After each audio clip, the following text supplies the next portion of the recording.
Sit down.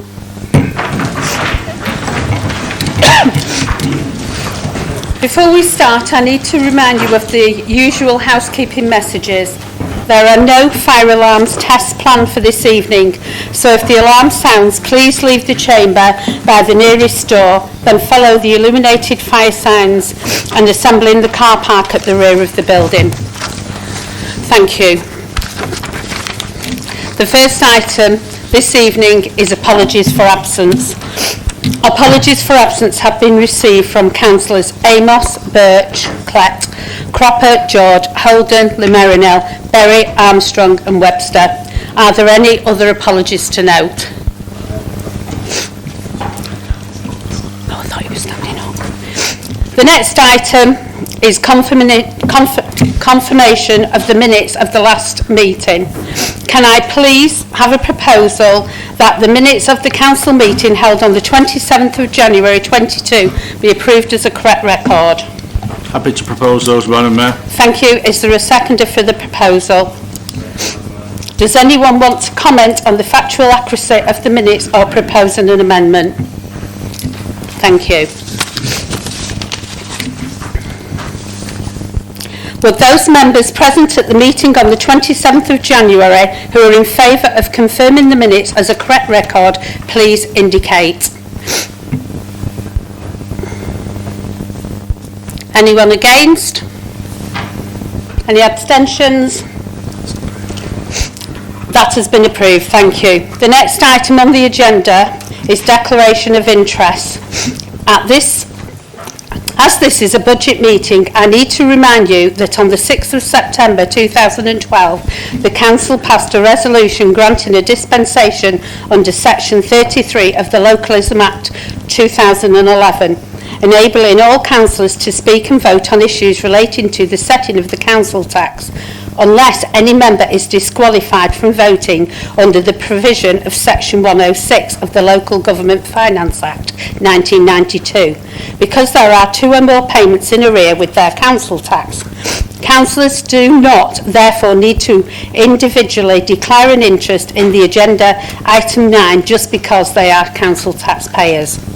On that basis, do any members or officers have any interest to declare on any items included on the agenda for this meeting?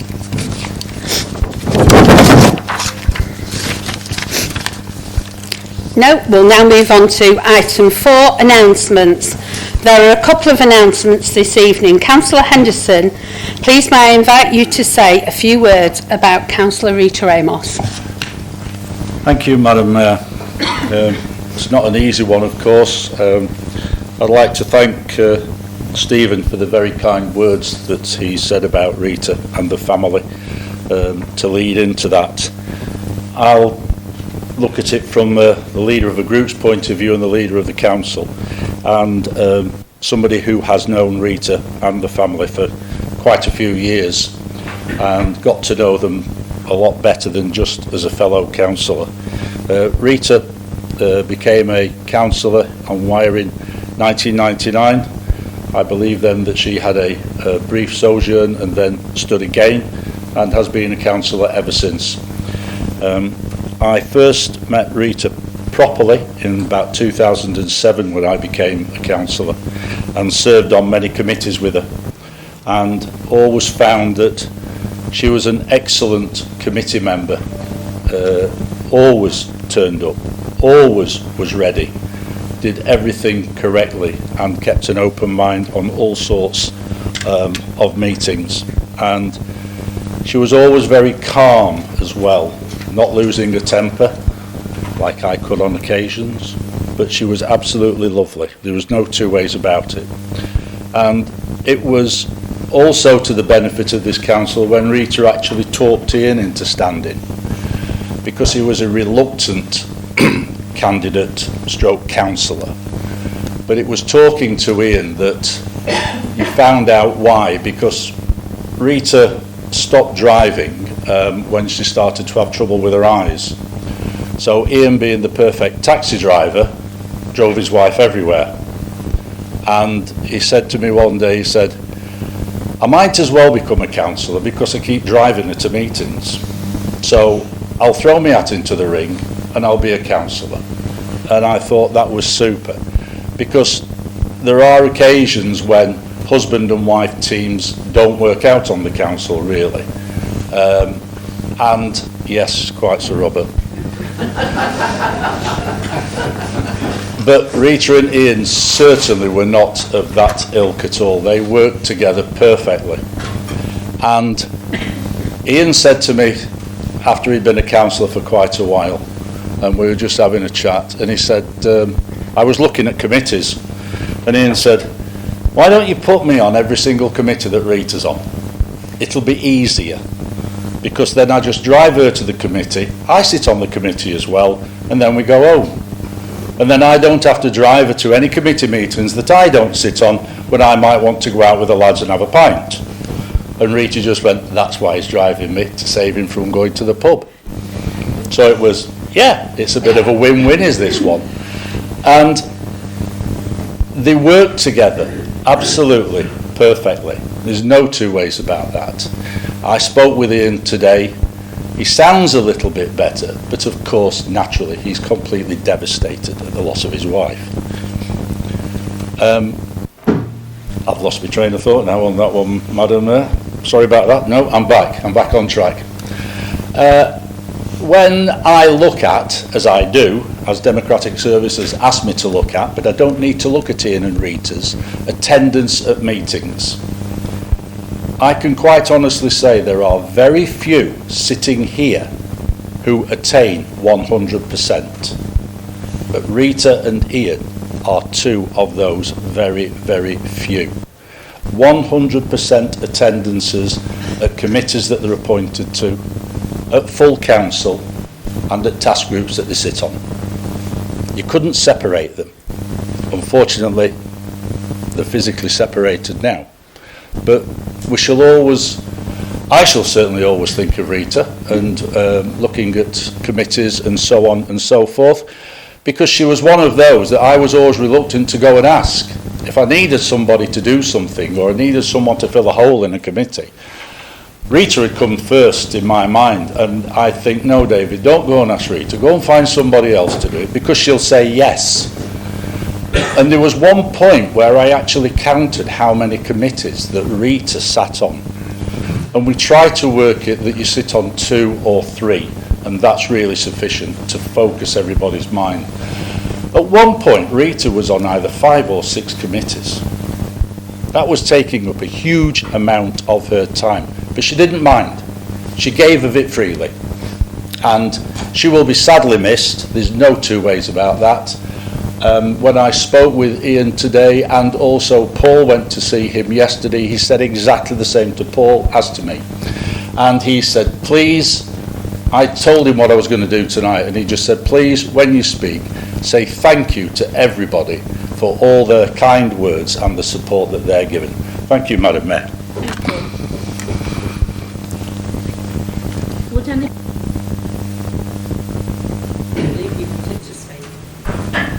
Thank you, Madam Mayor. I'll be brief. Some of the leaders certainly covered it from a council perspective, but not only was Rita a very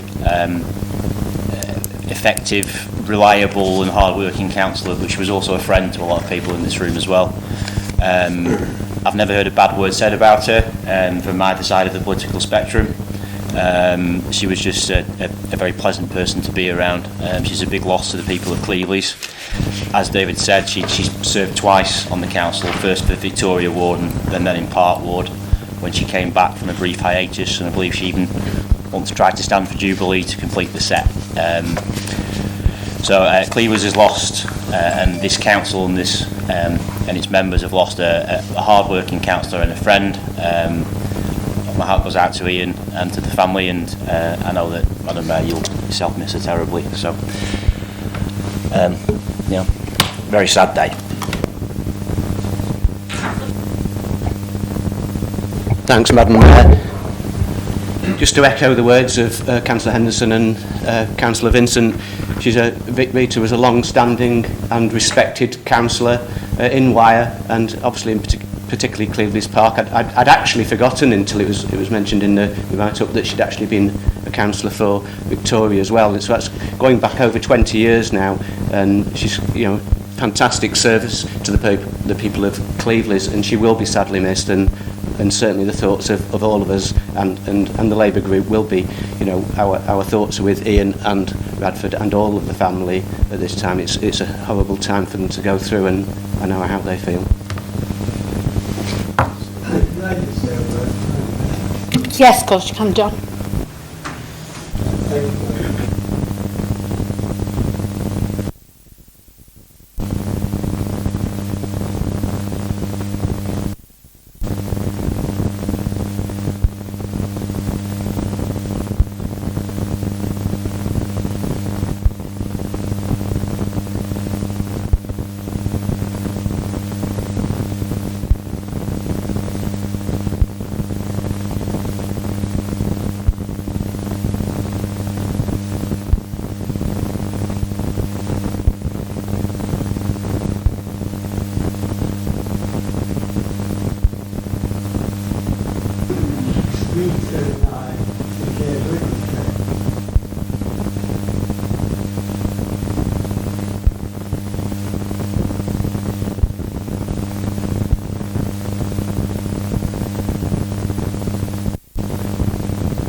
As you're all aware, tonight we're wearing our ribbons, as Stephen said, and our hats go out to the people in the Ukraine and everybody affected by this horrible time that people are going through. And when you look at the telly, it's so sad and you just feel for those people.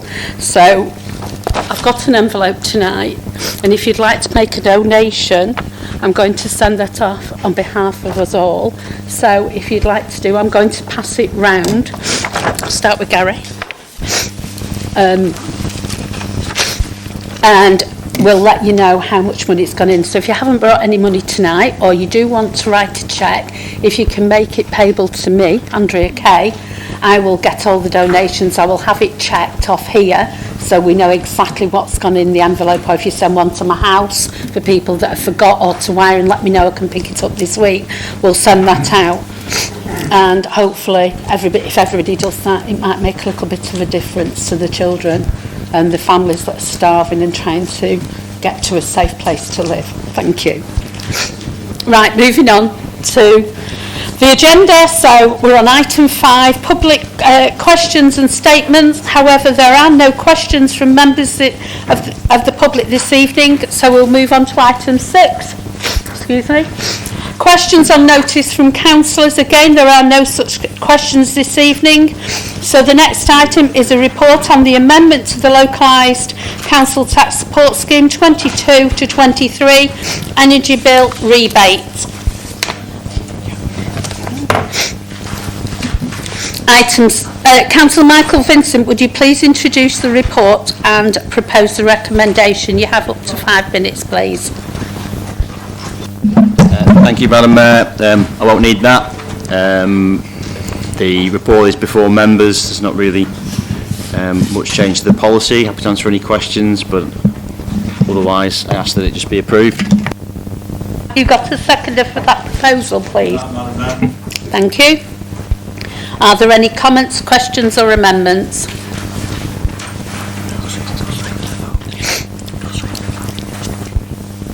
Would members now vote on the recommendation, please? Those in favour, please show. That's unanimous. Thank you. We're now on to item 8, Pay Policy Statements 22-23. Councillor Henderson, will you please introduce the report and propose the recommendation? You have up to 5 minutes. Thank you, Madam Mayor. The report is before members, the pay policy statement for 22-23. It's the annual one that we are obliged for the increased accountability, transparency and fairness to put before full council. I have nothing to add to it, Madam Mayor, and I recommend 3.1 to the members. Is there a seconder for that proposal? I will second that, Madam Mayor. Are there any comments, questions or amendments?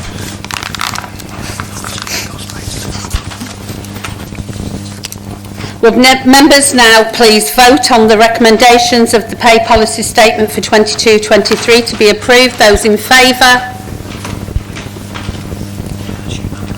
That's unanimous. We'll now move on to item 9, Refresh Business Plan 2019 to 23, updated on 2022.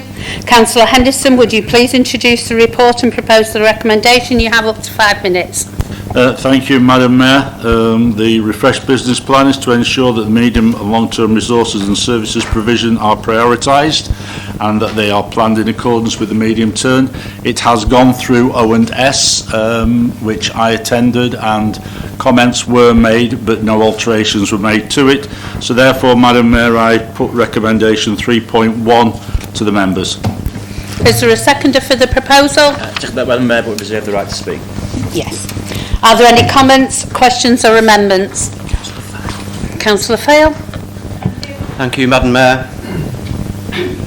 It's difficult to disagree with much of what is in the business plan, but as the case with most documents, the problems often lie with what is not there rather than what is there. Not much to disagree with regards to the ambition: a strong local economy, a cleaner, greener and more sustainable environment and empowered, healthier communities. The question is, can the vision be delivered with the current business plan and levels of funding? There are projects within the business plan that will hopefully help, and whilst most of the measures are valid, other measures continue to be conspicuous by their absence. Measures apparently reflect what is in the projects, and on the face of it, that sounds fine. However, perhaps either the measures should be better associated with and reflect what the vision and ambition is, or perhaps the absence of key measures tells us that the projects aren't quite what they should be. It's probably a combination. Whatever the reality, it's critical that we look at the existing issues and measure progress in tackling those issues. Apparently, 28% of Wyre's housing is below the minimum standard. Well, that was the situation in 2011, but due to government cuts to council funding, Wyre has no up-to-date assessment of its housing stock, and conveniently, it's no longer a requirement for regular stock condition surveys. With the increasing emphasis on tackling climate change and the need to make existing homes more efficient with a reduced carbon footprint, although efforts are being made to raise the standard of some homes, particularly by Regenda, Wyre's efforts are being hampered by continued austerity policies. Irrespective of the funding position Wyre finds itself in, it is imperative Wyre is monitoring the volume of houses below a minimum standard and have a project and action plan to get to a position where we have 0 houses below the minimum standard. Notably, there is no reference in the business plan showing how this is to be resolved. Although work on improving housing is ongoing, if we don't measure it, how do we know what work there is to do? The recent authorities monitoring report sheds further light on other issues created by Wyre's housing strategy, which effectively ignores employment, transport and open space.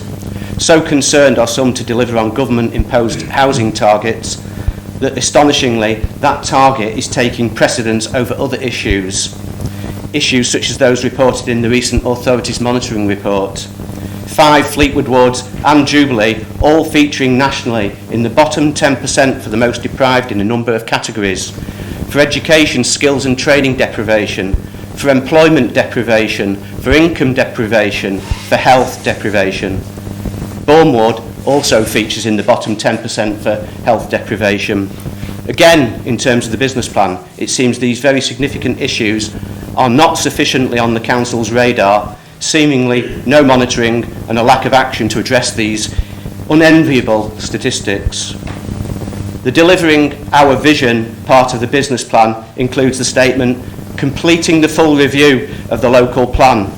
This is a milestone, not a deliverable. It promises to deliver little unless there is a change to the underlying strategy, and at present that strategy is to deliver on the government housing targets and not deliver on employment, transport, open space and infrastructure. The milestone is almost meaningless for the residents of Wyre without a change to strategy and without a recognition of measures that are currently being ignored. In summary, what's in the business plan is mainly okay, and there have been improvements with regard to climate change. But in light of the Authorities Monitoring Report data and known issues with regard to housing quality, employment, transport and open space, it seems this business plan will fail to deliver, as our previous plans, on key issues in the urban west of the borough. Sadly, this plan will not deliver the better outcomes residents actually need and deserve. We need a plan to deliver better outcomes, and this isn't it.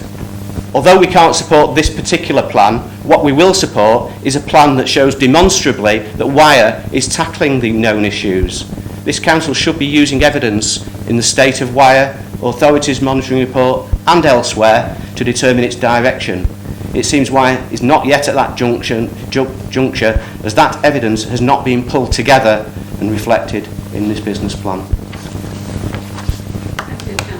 Is there anybody else that wishes to speak?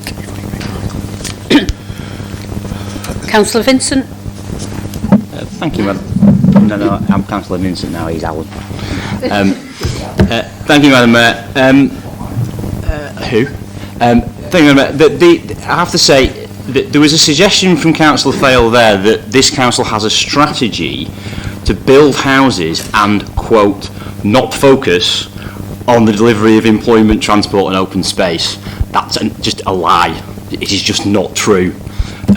This council, as has been explained to Councillor Fale numerous times, this council has obligations when it comes to planning and to allow a certain amount of housing, and we comply with those legal obligations. What we can't do is adopt an approach and a strategy, as he would call it, that would basically say until people employ more people in Wyre who live in Wyre, we're not building any more houses. We're not until you build more roads, you can't build any more houses. It doesn't work. It's just not based in reality. Madam Mayor, is this going to go on all night, or can we call it a day early? Is that okay? Okay. Can you just let him finish, please, and then we can carry on? He talks about tackling the issues. How does this council, which is not a transport authority, tackle the issues of the A585? Well, what is he actually even talking about? Madam Mayor, in terms of the housing standards, it's not a requirement for us to record that data. I would suggest that if he has a problem with the business plan and thinks that there should be other things on it, the appropriate forum to discuss those things for Councillor Fale and his colleagues would perhaps be a task group rather than focusing on things that are ultimately nothing to do with task groups and ONS. It's a nonsense, Madam Mayor. The business plan is solid, good and should be approved, and perhaps Councillor Fale will work more constructively at the next overview and scrutiny meeting when this comes before members for a discussion than just bring this here now knowing where it will be defeated. Councillor Henderson, as the proposer of the motion, would you please respond to the debate? Thank you, Madam Mayor. As I said at the beginning, this has already gone through ONS, of course, of which Councillor Fale is a member of. And there were certain comments made, but there was no recommendations came out of that committee meeting whatsoever. So basically what Councillor Fale is doing now is he's just using this report to stand up and give a statement trying to damn everything that we do. Well, the thing is that actually we do things rather well. And so, as Councillor Michael Vincent has said, when this comes before ONS in the future, if Councillor Fale would like to look at it in greater depth and maybe just have a one-item agenda and put out all the points that his vision for a greater Wyre will bring forth, then I'm sure I'll listen to them. But at that point, Madam Mayor, I still recommend 3.1 to the members. Thank you. That concludes the debate. Would members please now vote on the recommendation that 2022 update to the business plan for 2019 to 2023 be approved? Those in favour, please show.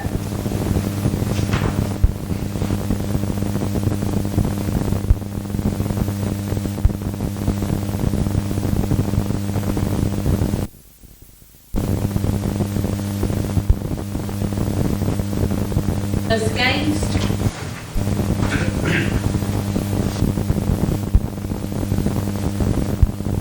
Abstentions?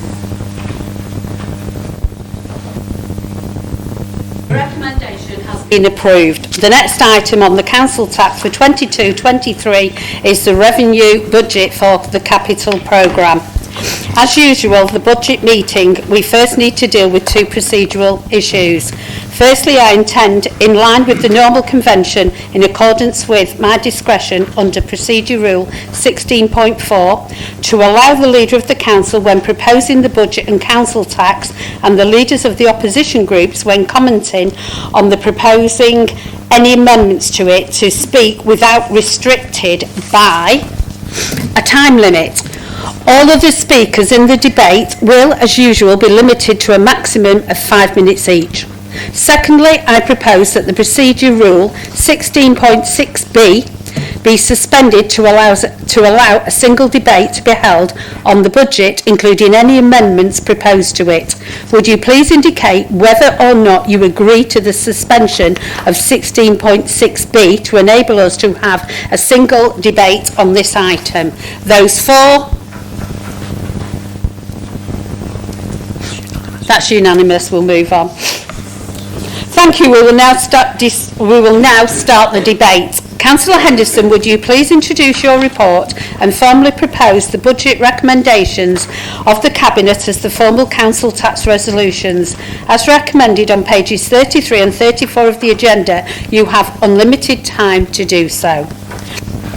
Thank you, Madam Mayor. If you'll forgive me, I won't stand to propose this because my budget speech is going to take about an hour and a half and I may get a little tired. Council Tax 2022-2023, Madam Mayor. The government announced that they would allow districts to increase council tax by up to 2% or £5 a year on a Band D equivalent property. We have decided to follow the government's lead to maximise our spending power potential whilst keeping costs low for residents and continuing to provide Wyre's vital frontline services. This equates to a rise of £5 a year on a Band D property or just 10 pence per week, and means the overall cost for all Wyre services will be just 59 pence per day. Over the 12 years up to and including 2022-23, we have lost £7 million in funding, which is the equivalent of over 78% of our grant back in 2010 and 11. However, what can we expect in the future? 2022-23 is another one-year settlement deal, so beyond this, our funding position is uncertain. The government are intending to conduct the delayed fair funding review and business rates retention reform in 2023. However, the ongoing pandemic may delay these changes further.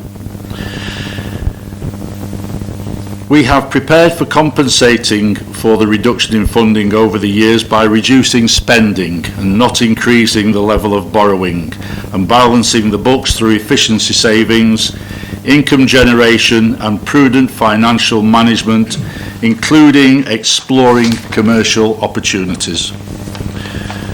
We also have an excellent track record in efficiency savings, which has protected residents from the full impact of reductions in funding. We've saved nearly 7 million between 2010-11 and 20 and 21, and that's an average of £623,000 per year, and we predict future savings will take us over 7 million.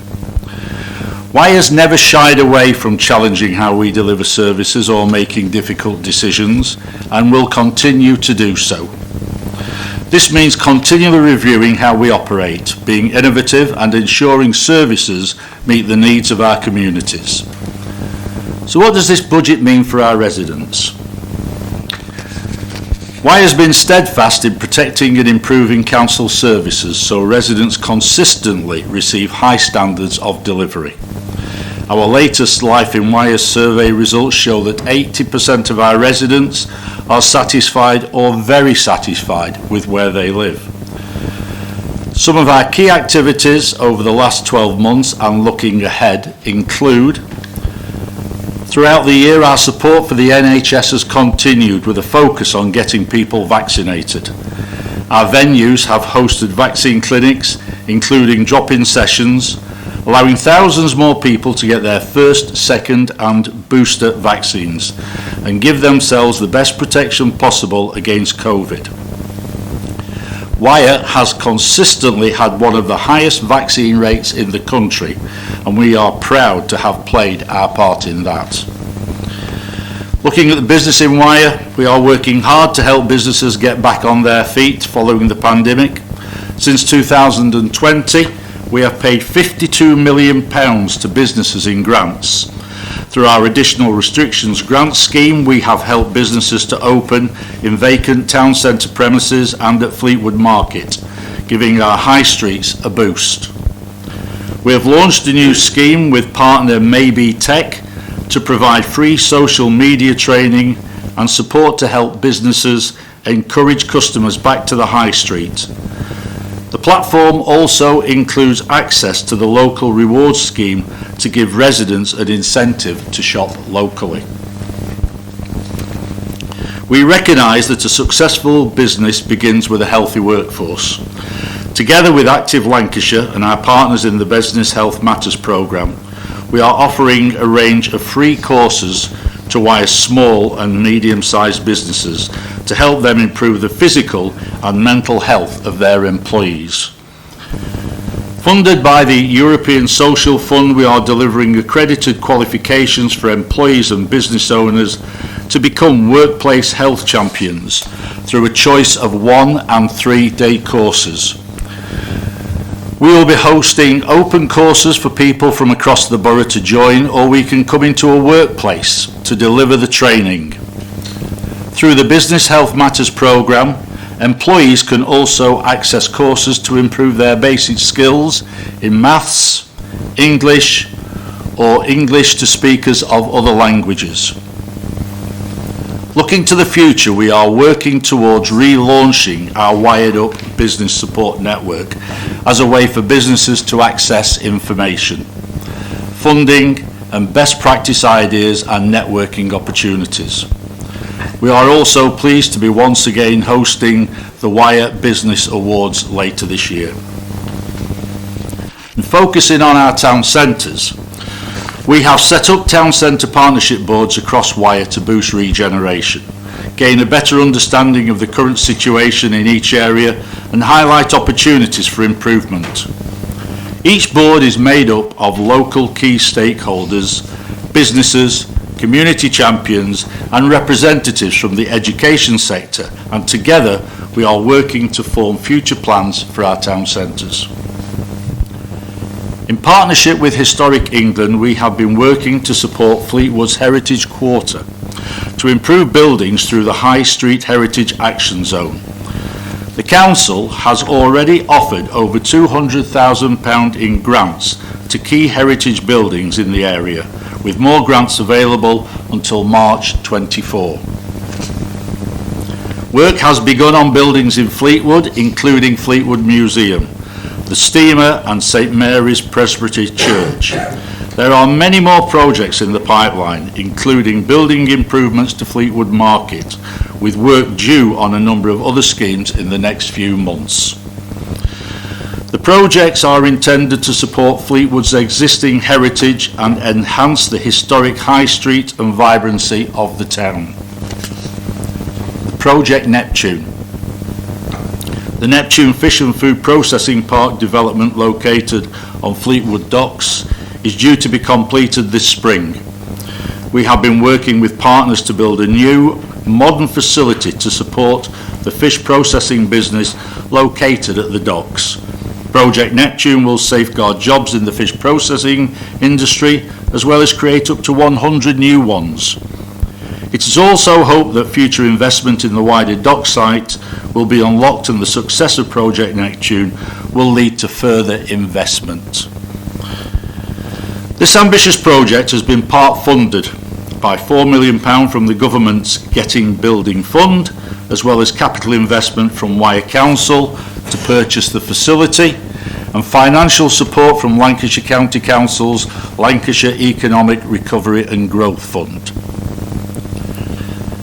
A key priority for us is to welcome people back to Wyre, our town centre's hospitality, retail and attractions. We are working with event organisers in Wyre to enable events to take place across the borough once again, as well as hosting a number of events of our own, including the Queen's Jubilee celebrations, and to help boost visitor numbers and provide entertainment for local people. Our theatres have now reopened, with shows and events planned for the rest of the year and beyond.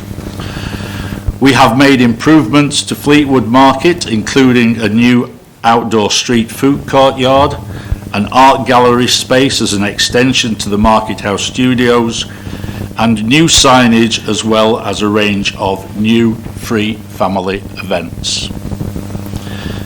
At this point, Madam Mayor, I would just like to point out that Wyre really is doing and has done a lot for Fleetwood.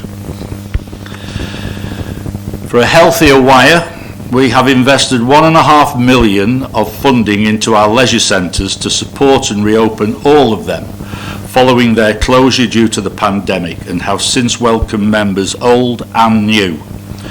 We continue to promote the excellent facilities on offer in Fleetwood, Thornton, Poulton and Garstang, and encourage communities to support their local leisure facilities. Over 63% of adults in Wyre are classed as being overweight or obese. To help people reduce their health risks and improve well-being, we have launched 2 new weight management programs. We have relaunched our Healthier Wyre and Great Doors activity program, offering a wide range of activities for people of all ages and abilities, many of which are free. From guided cycle rides and cycling courses for beginners to walks, singing groups, art sessions, nature workshops and specialist activities for people living with dementia, there's something for everyone, and we're delighted to have these back up and running with new things in the calendar for this year. We move on to climate change, Madam Mayor, which is in everybody's mind. We have declared a climate emergency, and we're one of the first councils to do so, and committed to reducing the council's emissions by at least 78% by 2035, before achieving net zero by 2050. We also plan to support the borough to achieve the same target. Climate change is causing devastating impacts across the globe. As a coastal borough, Wyre is particularly at risk of sea level rise and flooding. It is therefore crucial that we do our bit to reverse these changes and reduce the impact on the environment. At Wyre Council, we are leading by example, as we do on a lot of things. But some of them are becoming the first carbon literate council in Lancashire, and received a bronze level accreditation in recognition of our awareness of the impacts of carbon dioxide in everyday activities. Begun a review to look at how mitigating the impact of climate change can be better considered in our local plan. Begun the planting of 25,000 new trees across Wyre. Begun the process of installing rapid charging points in our car parks for taxi drivers and residents alike, and we have added electric vehicles to our fleet. We've worked with partners to continue to implement flood prevention schemes across Wyre. We've introduced a ban on the release of sky lanterns and helium balloons on council land, which will help to reduce plastic waste locally. We have begun to trial meadow creation as part of our grassland management, letting some of our open spaces grow to encourage wildflowers. We have secured a grant to put in place decarbonisation measures at Fleetwood Market. There's still a long way to go, but working together we can certainly make a difference. Still on the climate change theme, Madam Mayor, climate change is a particular threat to the Fylde coast owing to the rising sea levels and the increasing frequency of extreme weather events. We are working with our partners on a number of flood protection schemes to protect homes and businesses in Wyre. The Wyre Beach and Dune Management Scheme is a £42 million scheme to help raise and stabilise beaches from Cleveland to Fleetwood. The work will protect over 11,000 properties and will commence this year. We are also supporting the Wyre Natural Flood Management Scheme project led by Wyre's River Trust to reduce rapid runoff during heavy rainfall, reducing the flood risk to Scorton, Garstang, Churchtown, St Michael's and Great Eccleston. We have also been working with the Rivers Trust on smaller scale interventions in the downstream catchment, including flood storage areas in Thornton Cleavers at White Car Lane, Stanner, and the development at King George's playing fields, which will reduce flood risk and provide carbon and biodiversity benefits. We've also successfully bid for £7.2 million of funding to develop coastal resilience through the creation of a natural buffer strips around the coast, interventions such as developing salt marsh, creating dune systems and intertidal lagoons, and reclaiming redundant brownfield sites will help to mitigate the consequences of climate change, including flood risk and the loss of biodiversity. Now, parks and open spaces. We are lucky to have so many parks and open spaces for everyone to enjoy here in Wyre, and are constantly making improvements. Key projects include the opening of the Mount Pavilion following the extensive refurbishments, thanks to a £1 million personal donation from Mrs Lofthouse and a further £2.4 million of grant funding from the National Lottery Heritage Fund. The pavilion is now in regular use for events including weddings, and we have an artist and scientist in residence at the Lodge building running activities for local young people. In recognition of Mrs Lofthouse's generous personal donation and the work she has done for Fleetwood, we have created a commemorative memorial board in the gardens at the Mount to memorialise the tremendous impact that she had on the town. Following a public consultation in 2021, building work to create a new urban park in Fleetwood has begun. The project will create Custom House Square on the area of Custom House Car Park, which overlooks Fleetwood Market on Victoria Street. It is hoped that the space will bring a breath of fresh air to the area with new lighting, seating, additional trees and planting, along with room to hold occasional small events. The new square will complement work to enhance the area and attract shoppers to the market and the new outdoor market area. In the future, Fleetwood Museum visitors using the car park will also be encouraged to use the square as a route from which visitors to access the proposed new entrance of Customs House Lane. The project is being made possible by Historic England's Heritage Action Zone scheme, which looks to fuel economic, social and cultural recovery to a select number of high streets in the country. We are also undertaking work to King George's Playfield in Thornton to create a new footpath, plant new trees and create a network of wetlands and ponds.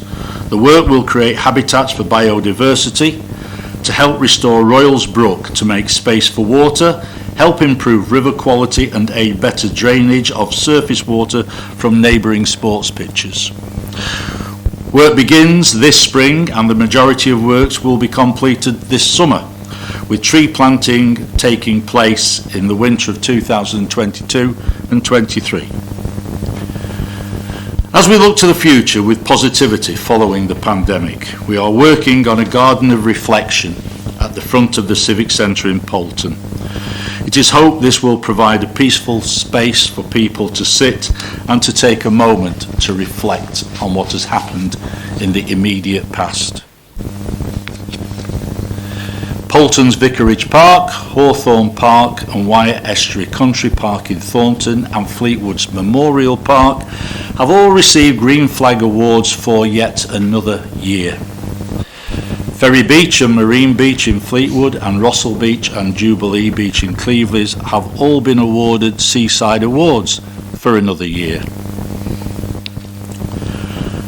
To digital transformation, we launched our Citizens Access portal in 2021, which allows Wyre residents and businesses access to service online 24 hours a day, 7 days a week. This will enable those who sign up to receive electronic bills, which is better for the environment, and book services, check the status of any payments due to them, and report local issues and track their progress. We have already over 10,000 users signed up. Moving on to protecting our vulnerable residents. We have committed for the 10th year running to protect our most vulnerable residents by limiting the contribution to the Localised Council Tax Support Scheme for those previously on full benefit to 8.5%, which is significantly lower than neighbouring local authorities. Citizens Advice will continue to receive funding from Wyre at the same level to support their free debt advice service, which helps those affected by welfare reforms. And we will continue to deliver a care and repair service which offers free advice and support to both the over 60s and disabled people. The Household Support Fund launched in January, and we have distributed tens of thousands of pounds already to those on low incomes to support fuel poverty. Following the government's announcement in February, the Council will be pivotal in delivering the Energy Bill Rebate scheme, with payments of £150 to households in council tax bands A to D expected to commence early in the new financial year. We are encouraging residents to sign up to direct debit to help speed up these payments. So how does the future look for those that are listening to me? With an excellent track record in identifying efficiency savings and doing more for less, Wyre is in a strong financial position, and we're planning ahead for potential changes in the future allocation over the coming years. Residents will continue to benefit from investment thanks to an approach of investing now to save money in the future and our track record of bringing in external funding. As we ensure that we make the best possible use of our assets, taxpayers can be certain of value for money and be reassured that we will negotiate improved community facilities where alternative options are required. We will continue to generate investment and encourage development in the borough by providing a supportive business environment and making Wyre an attractive place to live and work. Communities remain at the heart of everything we do, and will continue to find new ways of working, improving our services and providing excellent value money. So where does your council go? Where does the tax go? This is always the end part, and this is the part that I try to get over to residents when they say, look how much my council tax bill, and I ask them, break your council tax bill down. Have a look how much you're being charged by other authorities and see what we're doing. We are the lowest paying council tax on the Fylde coast. The council tax goes, of course, to Wyre Council, Lancashire County Council, the Police and Crime Commissioner, the Combined Authority, Fire Authority, Parish and Town Councils. Wyre Council are only the billing authority, and we collect the council tax on behalf of all these agencies. However, Wyre's portion represents only 10.5% of that bill, or £214.74 on a bandy property of the total amount of your bill. The £5 increase this year will help to put all these things that I've mentioned and to keep all these things going. It is not an expensive council tax bill for the residents of Wyre and for what the council does for its residents.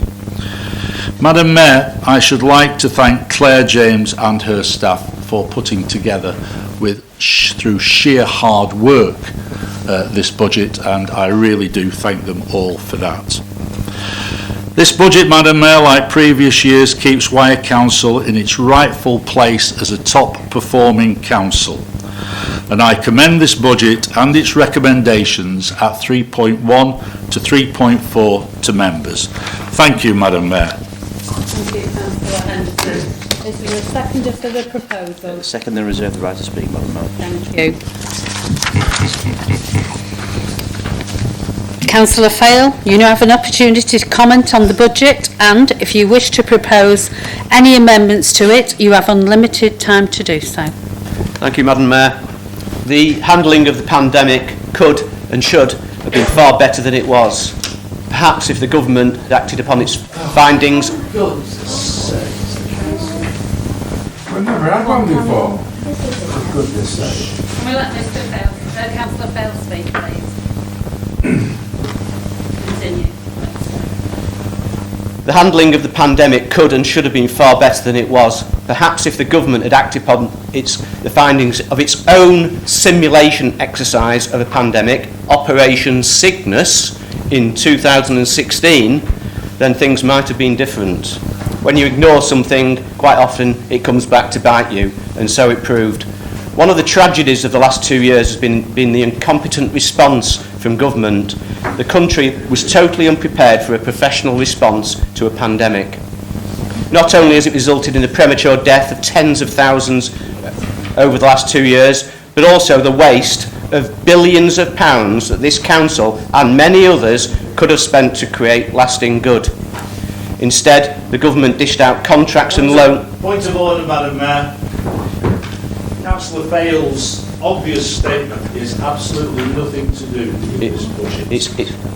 It's got absolutely everything to do with this budget. Councillor Fail, can you just wait a minute while I just check with Mr. Payne? Councillor File, you can make the odd comment in terms of if it's directly related to the budget here in Wyre, but an attack on the government, whilst I know that you would like to make that, and I'm not making this as a political statement, if you look at our constitution, the comments need to be relevant to Wyre and relevant to the budget that has just been proposed. Thank you.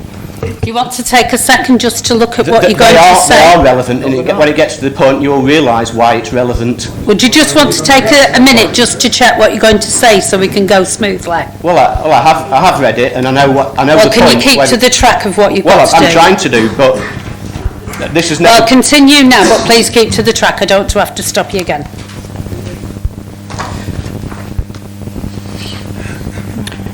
Instead, the government dished out contracts and loans without due diligence. Many of the PP contracts either did not deliver, or if they did, it was faulty or... Can I stop you? You're going off track. If you want to continue speaking, keep to what you have to say. Don't go on, otherwise we'll have to stop. It is relevant to the budget, though. It isn't. It is, because it's about the money that isn't coming to this council. Well, the bit that is, please, and I'll let you continue. If not, we're going to have to stop.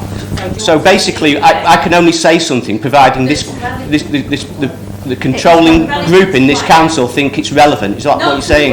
Not to anywhere else, to Wyre. It is relevant. It's relevant to what Wyre are doing with this budget. Carry on now, or not? Well, I'm trying to. Right, keep to it, please. Absolutely disgraceful. You are. Go on, Rob. Carry on. To date, £8.7 billion has been written off by the Department of Health and Social Care. Then there is the £4.3 billion loss to the coronavirus support loan scams. It's a scandal we haven't heard the last of, and nor should it be. And that £13 billion is more than the £12 billion expected to be raised each year by April's planned national insurance hike. Ordinary working people in this country and Wyre paying for the sheer incompetence of this Conservative government. During this pandemic, the richer have got richer without lifting a finger, and the poorer have got poorer. The workers of this country, those very people we should be thankful to for getting us through the pandemic in a better position than we would have otherwise have been, nurses, care workers and many others rewarded with real-term cuts in pay, whilst the Chancellor gives a windfall by cutting bank surcharges by 5%. The result, £4 billion that could be £4 billion that could be used for the government's so-called levelling up, actually going to shareholders and obscenely rich CEOs. It's perverse. That money should be going to Wyre Council, residents across the country. In February, it was reported, according to new research, that 1 million UK adults went an entire day without eating in the previous month because they could not afford to put a meal on the table. Shocking. Added to that, it's reported that over 5 million children are living in poverty. Shocking. And to make matters worse, the Bank of England has now said we are facing the steepest drop in living standards for 30 years. Shocking. With overall inflation above 5%, the increasing cost of food and energy is of huge concern to Wyre residents. Recently, BP announced staggering profits of over £9 billion and Shell revealed record-breaking profits of £12 billion. The Chancellor's solution of a loan scheme will pay less than half the amount bills could increase by. Talking about scams, is there anyone here that thinks loaning each of us £200 only for us to pay it back over 4 years is not a scam? Is that the best we can do for people? Councillor Vale, I'm going to stop you. I'm going to let you look at what you've got. Do not talk about anything other than Wyre. Will you take a seat? I'll now move on to Councillor O'Neill. Have you got something you would like to say? Thank you. I'll come back to you when you've got it correct. Councillor O'Neill, please. Thank you, Madam Mayor. Another tough year faced and what looks like much harder times ahead of us. With prices rocketing in most sectors, the cost of living is hitting our residents hard, and yet it seems the worst is yet to come. In this budget, however, it's clearly evident that the usual detailed and sensible approach has been applied. This follows 2 years of dealing with a pandemic that we didn't see coming, and I have to say that Wyre Council, alongside many local groups and organisations, have coped tremendously well with it. As we entered the pandemic 2 years ago, this council began to look at climate change quite seriously and at how we should tackle it. A lot has happened since then, and we can clearly see the rapid rise in the cost of living locally. There is real desperation amongst our residents, with some having to choose between heating, food or fuel. At a time of such disparity, I see real opportunity. In January Full Council, we heard from Councillor Henderson on the progress made with Lancashire leaders on devolution from central government. Whilst rightly or not, we have been focusing our attention and building the business plan around climate. The rapid changes we are witnessing might seriously lead us to have a rethink, at least in the short term. It's not just residents who are feeling the pinch, local businesses are finding times hard. I would appeal to the procurement team to help local businesses as much as possible and concentrate efforts in local procurement of goods and services. It was refreshing to hear the Prime Minister yesterday stating that future is nuclear. I believe we are slowly beginning to realise that wind farms and the like are just not the answer. Lancashire is sitting on a gold mine. I admit I've never been a fan of fracking, but we live in a world where needs must and demand is high. The nuclear solution, I believe, is the way forward, but this will take many years to be realised. We need a solution now. We keep hearing the term levelling up. As it appears oil wells are set to become more operational in the North Sea, I wonder, has the leader of this council thought of approaching the prospect of fracking with his fellow Lancashire leaders? In such difficult times, this would hopefully assist in lowering prices, but also bring vast employment amongst other benefits to Lancashire and in turn Wyre.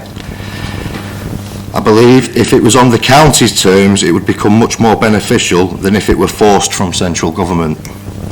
This could also open the door for talks to resume on a barrage system should these decisions become more in-house. Just food for thought.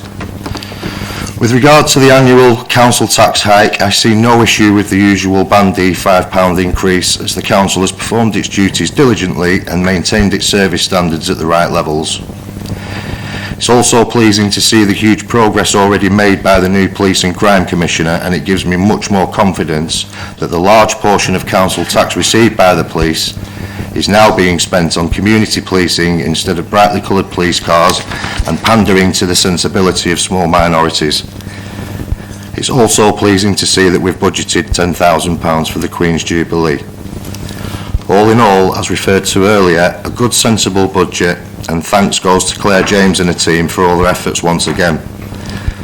I'll just end, if I may, by airing my disappointment to see Fleetwood Town Council raise their portion by a whopping 18.12%, or £5.94 on a Band D property. The times I've listened in here to "we have the most deprived wards in Lancashire" from the Labour contingent, yet the hypocrisy shown in deciding this hike is disturbing. We've had very little happen in Fleetwood over the last couple of years, which to me would suggest a surplus of funds. On top of that, a decision to give 20k to the Rotary Club for the Queen's Jubilee. 20k for a 6-hour event. Are you going off the track? Thank heavens this council appreciates value for money. Thank you, Madam Mayor. You may take your seat, thank you. Thank you. Have you got Councillor Gerrard next? Councillor Gerrard. Well done. You now have an opportunity to comment on the budget, and if you wish to propose an amendment, but please will you keep on track? I certainly will. I'm not going to go on to lecture us on other things that are happening in the world. I think that the budget has been very concise, and that the people, the residents of Wyre, are very satisfied with the services and with the costs that they're paying. 59p a day for all this excellent service. It's unbeatable. Best on the Fylde coast, I would say possibly best in Lancashire. I have no argument with backing this budget, and the only worry I have is the inflation that this war that we're taking part in may cause us, and that may affect our residents who, as we've heard tonight, some are very, very poor, as many of us know in this room, and anything we can do to help them and keeping that money down to 59p is excellent. Thank you, Madam Mayor. Thank you. Councillor Fail, would you like to continue and keep on track, please? I'd have loved to have kept on Like track. the other two have done. We do not need an argument in this chamber. Well, I stopped it when it was, so please, otherwise I will stop you and I won't start again. I was on track. I shall miss some of the other relevant stuff out, but clearly from the reactions tonight and similar comments in previous years, I'm guessing some of you are thinking, what on earth has all this got to do with Wyre's budget? Well, it's got everything to do with Wyre's budget. Such financial mismanagement by government is at the heart of why Wyre has had its core funding cut by nearly £7 million since 2010. That's a 78% decrease in funding. And those cuts are the very reason why this council is not tackling the issues faced in Wyre. Admittedly, further incompetence by the current government is providing a one-year settlement for the 4th year running is not helping. Put simply, the size of the cake given to Wyre has diminished considerably, and that means the slice each town and village gets is smaller. It's not the sort of cake Boris Johnson would wish to be delivered to a work event at 10 Downing Street, no doubt. With such cuts to core council funding, you can only sympathise with how difficult it is for councils to manage the situation, but manage it they must. These one-year settlements are not acceptable. It makes it very difficult to plan ahead with any certainty. It leaves councils in a straitjacket without the devolved power or the financial independence they require. Whatever the white paper does or doesn't deliver, what is clear is that councils should be given the funds and the autonomy to tackle the current and very real issues they face. Yet we are so far away from that this council needs to stop trying to paper over the cracks and instead do what some enlightened councils are doing by taking responsibility for their own destiny. The council may think that getting by is all it can do, but we cannot continue year after year with that approach. The problems are not going away, they are escalating. Blackpool are not passively waiting for the levelling up to occur, and they are not standing still, and nor should Wyre. Irrespective of whether or not we have a multi-year settlement, and irrespective of whether or not core funding is returned to 2010 levels, the council must move towards a different way of working, where it invests in the local economy, growing that economy at the same time as reducing the overall carbon footprint. Community wealth building is working in Preston, and it can work here. It should and can change lives for the better. As outlined earlier, the business plan needs further work on it to demonstrate that Wyre is tackling the very real issues that exist. Health, 7 of Wyre's wards in the bottom 10% for health deprivation. Housing, 28% of housing below the minimum standard. Employment, it should be no surprise that a quarter of Wyre's wards are in the bottom 10% nationally for employment and income deprivation. After all, at around 50%, the commute rate tells us that employment opportunities in Wyre are not what they should be. Port jobs gone, plans to build on the very land that could provide the employment Fleetwood needs, an underperforming enterprise zone that replaced the old ICI, and a housing estate to replace the 3,000 plus jobs at Norcross. Wyre Council's previous plan to have a part retail but mainly housing plan didn't cut it. That Wyre has now allowed the whole site to become housing is staggering. Yet more housing without the necessary transport infrastructure, and yet more housing without the necessary local jobs. When is this council going to have a joined up strategy for housing, transport, jobs and open space? Statistical evidence should be helping to shape the business plan, the local plan and therefore this budget. Seemingly that evidence is being ignored and consequently problems are not being adequately tackled. The budget before us won't change outcomes for the better as it should, and it won't improve the authority's monitoring report statistics I've referred to. No, that requires a change in mindset and strategy informing a more effective budget that begins to tackle the issues highlighted: poor housing, education, skills and training, employment deprivation, income deprivation, health deprivation. 7 wards in the bottom 10% for health deprivation. So what does this council do under the cover of December's fees and charges report? It removes Fleetwood's 18-hole pitch and putt course.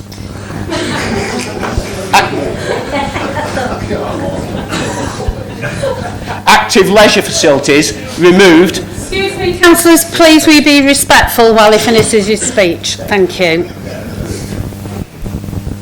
Active leisure facilities removed, thereby making matters worse. Unbelievable. But it's not the first time such ill-thought-out decisions have been made. Many of you will remember the 2005 bulldozing of Jubilee Gardens in Cleveland, removing all its active leisure facilities: pitch and putt, crazy golf, boating lake, paddling pool, 2 bowling greens, all removed without receiving a public consensus. And then there was the removal of our tennis courts in 2012, despite a promise to return them to active leisure usage. Instead, what we got was an unneeded and unwanted car park. Environmental and financial mismanagement, not forgetting a lack of integrity. A couple of years after the bulldozing of our once wonderful park, Jubilee Ward residents were the most obese on the Fylde coast, that Jubilee now features in the bottom 10% for health deprivation, shows how relinquishing responsibility to save a few quid can and will backfire. A Labour administration would do things so differently. Rather than relinquishing responsibility, Wyre would take responsibility. The council allowed Jubilee Gardens facilities to be run down in order that it could try to justify the destruction of a once great park. The 18-hole pitch and putt course on Fleetwood Front is following the same path. The fees and charges report to ONS stated, the change will allow the maintenance of the course to be changed to encourage greater biodiversity on the site and a more natural environment for enjoying healthy walks. How convenient, but clearly utter twaddle. The Labour group will not support this. Why not look at investing and making it work rather than just relinquishing responsibility? It makes you wonder what a tourism strategy would say about this. If only Wyre possessed such a strategy.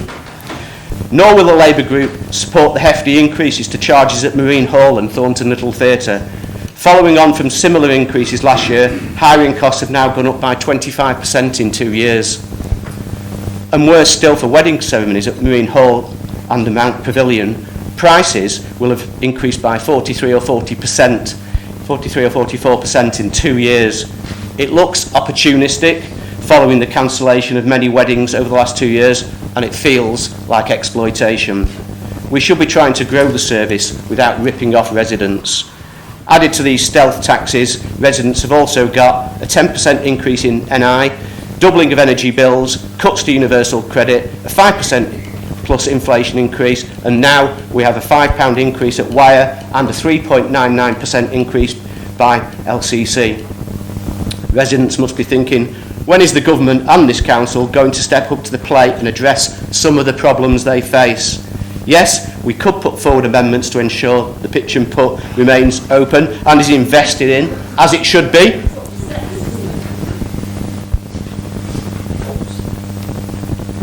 Yes, we could put forward amendments to stop the exploitation of those getting married. But past evidence suggests only one outcome, rejection. However, we do ask that these are reconsidered before they take effect. But even with those amendments, this budget would not begin to tackle decades of strategic and political mismanagement. It would not tackle the deprivation issues in our urban areas and elsewhere, and it wouldn't resolve the issue with the quality of housing. For that to happen, we need a change in mindset, a fresh set of priorities, and a much needed change in strategy. Labour will be voting against this budget as it simply doesn't cut it. It simply postpones the tackling of important issues yet again.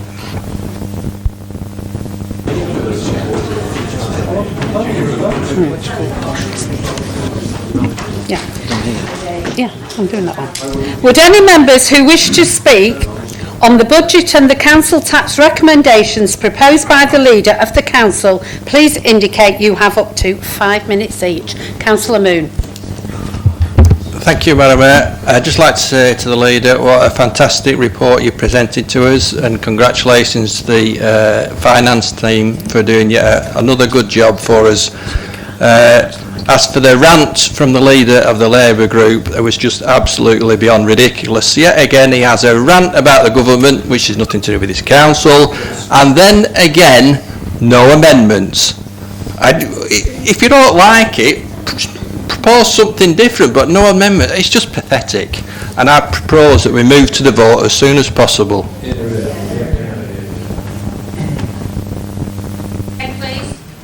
Thank you, Madam Mayor. Just in response to Councillor Fayle's comments, I'm absolutely disgusted. If you had any understanding of a budgeting process, Claire James and her team have worked tirelessly with this budget. Yes, monies are restricted, but the important jobs are being done. The only 2 amendments I've actually come through from you are a pitch and putt. You did? You said if we come back, it's absolutely crazy. Claire has been dealing.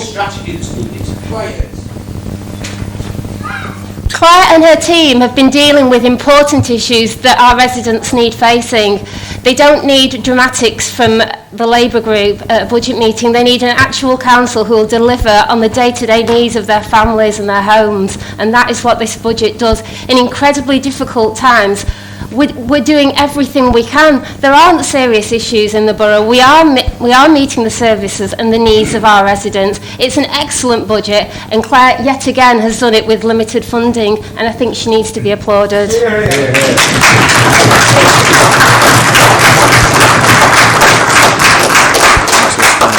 Councillor Sturzaker.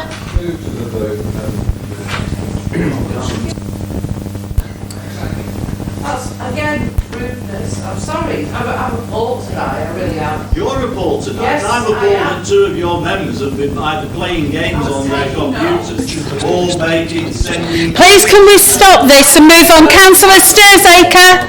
Silence, everybody. Councillor Sturzaker, please, would you like to speak? Ladies and gentlemen, fellow councillors, I'm afraid I may sound like I'm rambling on, but I promise I won't make... We are facing the cost of living crisis. In a climate emergency, we declared it ourselves. There's a serious lack of local well-paid jobs and enterprise, especially in the deprived parts of the borough. All members must have noticed this. One of the many councils in England facing even more cuts from central government. But so far, thanks to our incredible staff, which every one of us should agree with, should we be lobbying the central government to help us, perhaps with investing in the barrage and the rail link to start, to grant us more funding to bring us through these crises? If they can waste so much money on PPE and fail track and trace, there must be a magic money tree somewhere in the back garden of 11 Downing Street. Thank you. Councillor Beavers, please.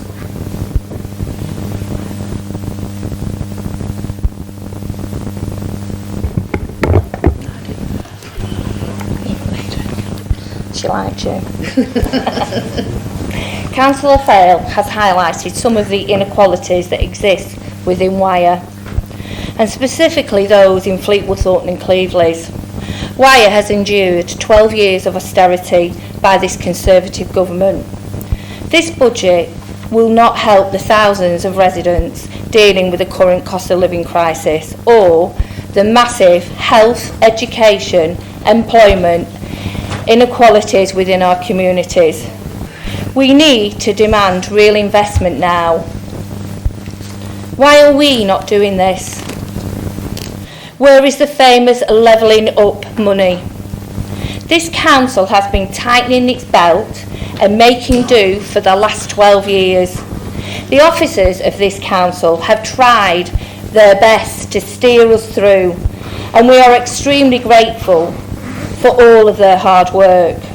But after 12 years of the same old shrinking state, there needs to be change. Since 2010 and 11, this council has lost 78% of its core central government budget.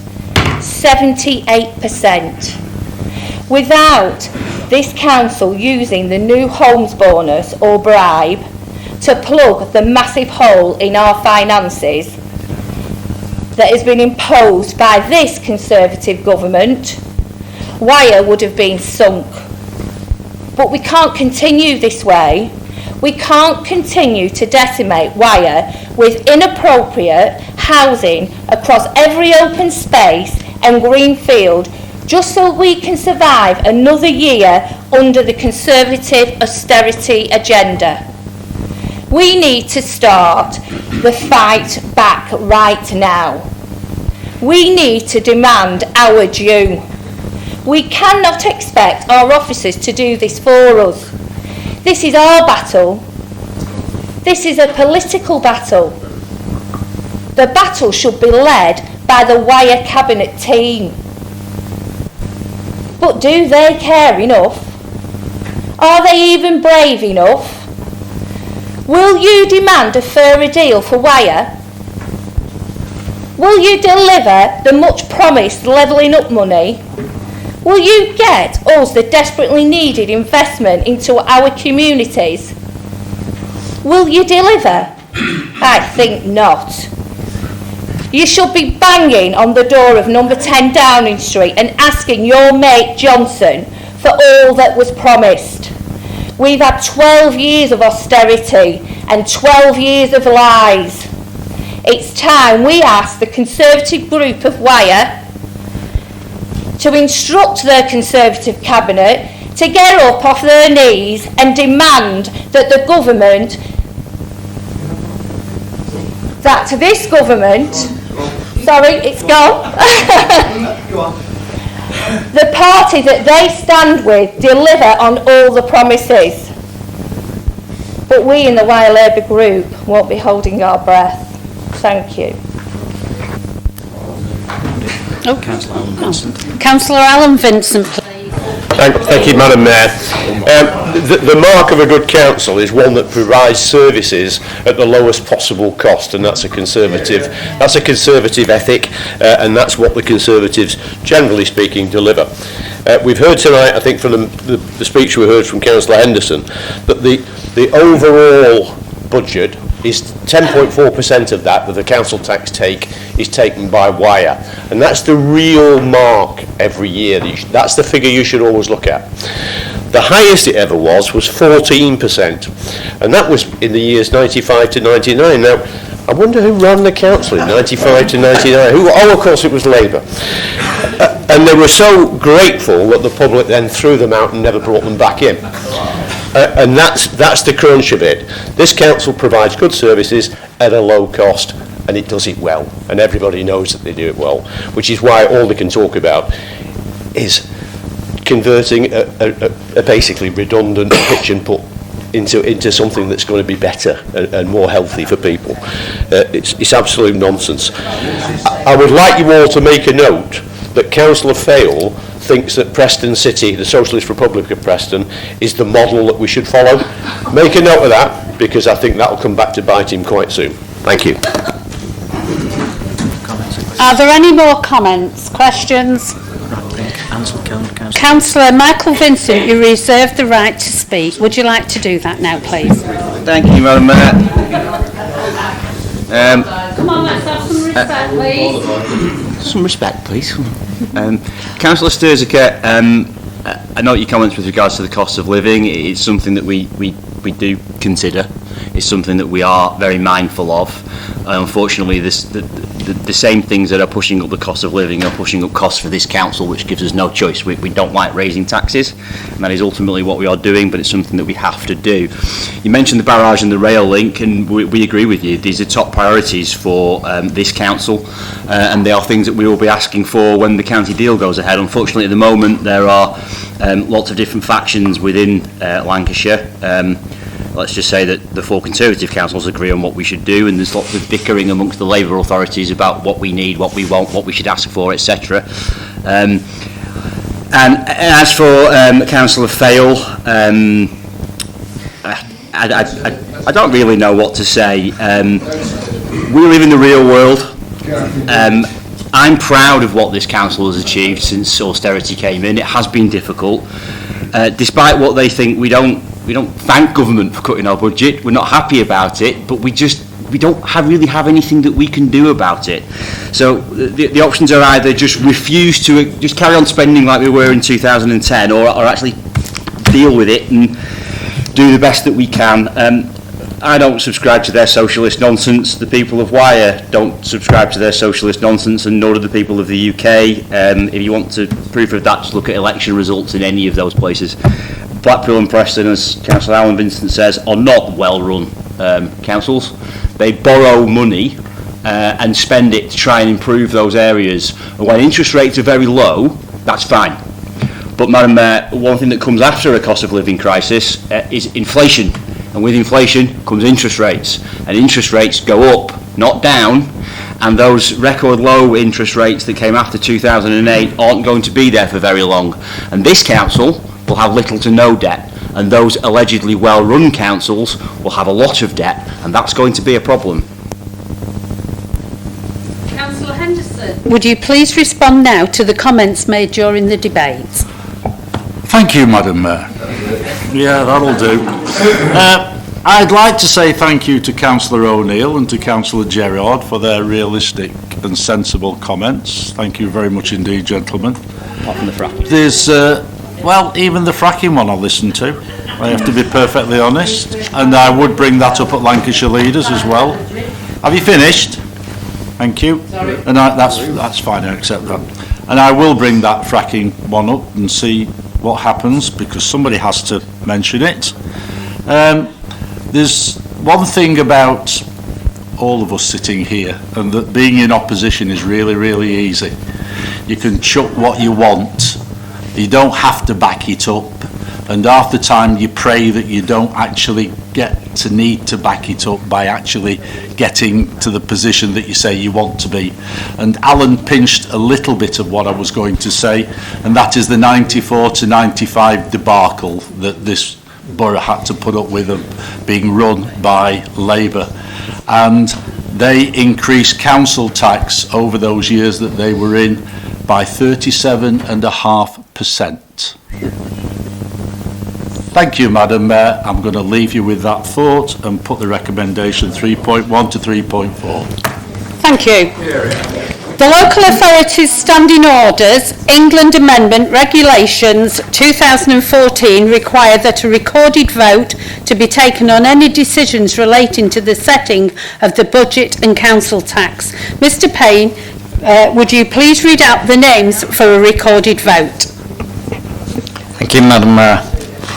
So you're either voting for, against or abstaining in terms of the recommendations that are before you in your report. Is that clear? Thank you.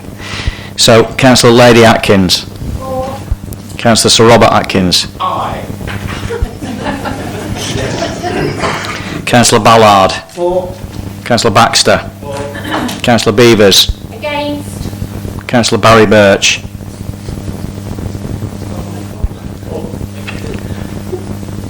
Councillor Bowen. For. Councillor Bridge. For. Councillor Cartridge. For. Councillor Casserole. For. Councillor Collinson. For. Councillor Emma Ellison. For. Councillor Paul Ellison. For. Councillor Fayle. Against. Councillor Fairbanks. For. Councillor Gerard. For. Councillor Henderson. For. Councillor Ibbison. For. Councillor Ingham. For. Councillor Kay. You can vote or you cannot vote. It's entirely up to you. Thank you. Councillor Leach. For. Councillor Longton. Yes. Councillor Mackay. Councillor Minto. For. Councillor Moon. For. Councillor O'Neill. For. Councillor Orme. For. Councillor Rayner. Against. Councillor Robinson. For. Councillor Smith. Against. Councillor Sturziker. Against. Thank you. For. Councillor Swales. Against. Councillor Anne Turner. Councillor Sean Turner. Councillor Alan Vincent. Councillor Matthew Vincent. Councillor Michael Vincent. Councillor David Walmsley. For. And Councillor Lynn Walmsley. For. Thank you.